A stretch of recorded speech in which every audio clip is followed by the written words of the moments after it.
Hello friends, how are you all? I hope you are doing well. Welcome to my YouTube channel Beauty and Health Essential and I'm Dr. Jasleen Kaur और अगर आप मेरे channel पे first time आए हैं मेरे channel को please subscribe करिए।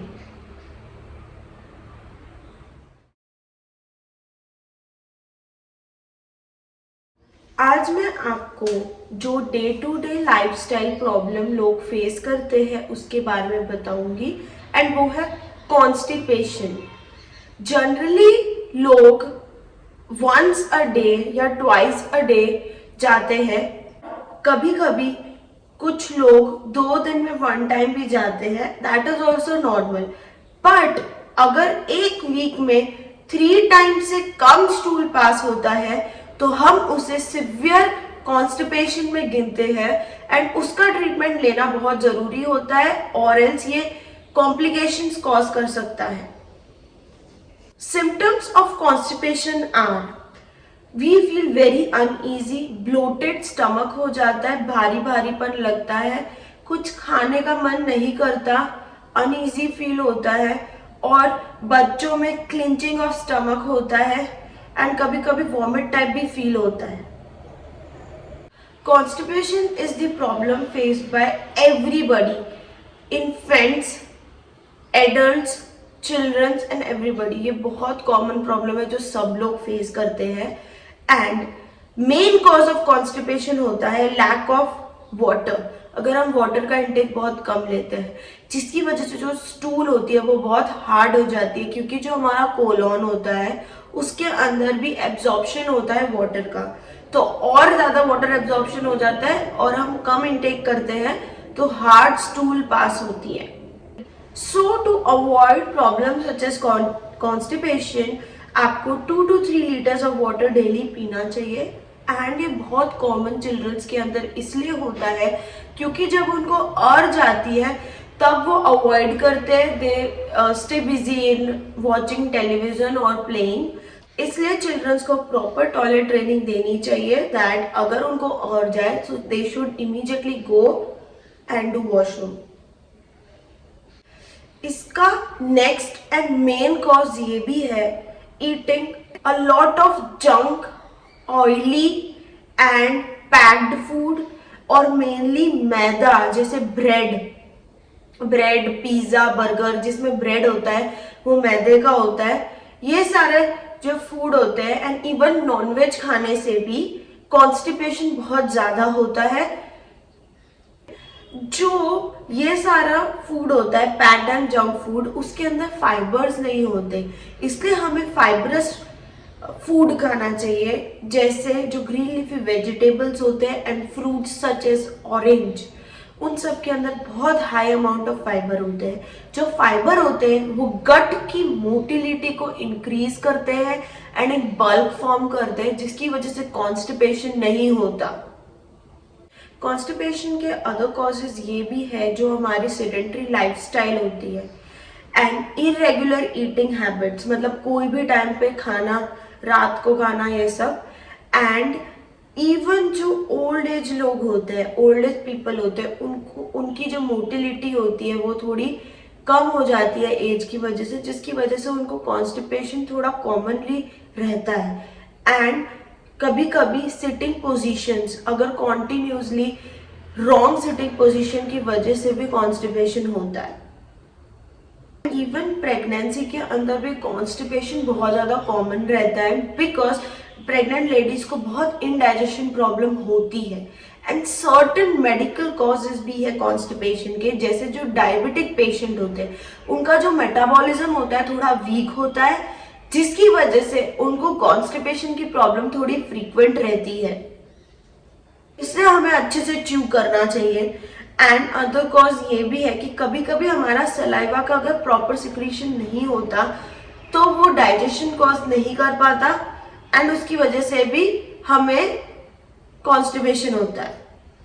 एंड अगर कॉन्स्टिपेशन को हम अनट्रीटेड रखते हैं और ट्रीटमेंट नहीं लेते हैं तो कॉन्स्टिपेशन की वजह से सिवियर एसिडिटी भी हो सकती है और मैंने एसिडिटी की भी एक वीडियो बनाई है, अगर आप देखना चाहो तो आई कार्ड पे शो हो जाएगी।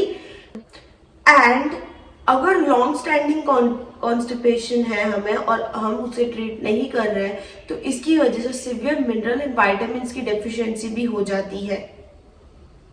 प्रिवेंशन फॉर कॉन्स्टिपेशन इज, कभी कभी हम जो पोजीशन में स्टूल पास करते हैं उसकी वजह से भी स्टूल इजीली पास नहीं हो पाता है। तो टू प्रिवेंट कॉन्स्टिपेशन हमें स्क्वैटिंग पोजीशन में स्टूल पास करना चाहिए।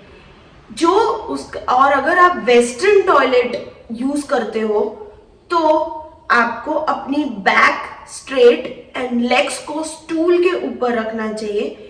ये पोजीशन की वजह से जो हमारा एनोरेक्टल एंगल होता है वो स्ट्रेट होता है एंड इजीली स्टूल पास हो जाता है। अब मैं आपको इसका ट्रीटमेंट बताऊंगी। अगर आपको माइल्ड कॉन्स्टिपेशन हो रहा है तो उसका बहुत इजी एंड नेचुरल वे है to drink hot warm milk, और आप दही भी ले सकते हैं। इससे इजीली आपको स्टूल पास हो जाएगा क्योंकि इसके अंदर लैक्टिक एसिड होता है और ये ऑस्मोटिक प्रेशर क्रॉस करता है एंड जिसकी वजह से जो स्टूल होती है उसमें बहुत ज्यादा फ्लूइड आ जाता है और स्टूल बहुत इजीली एंड सॉफ्टली पास होती है। Other things you need to prevent are: first, eat regular meal.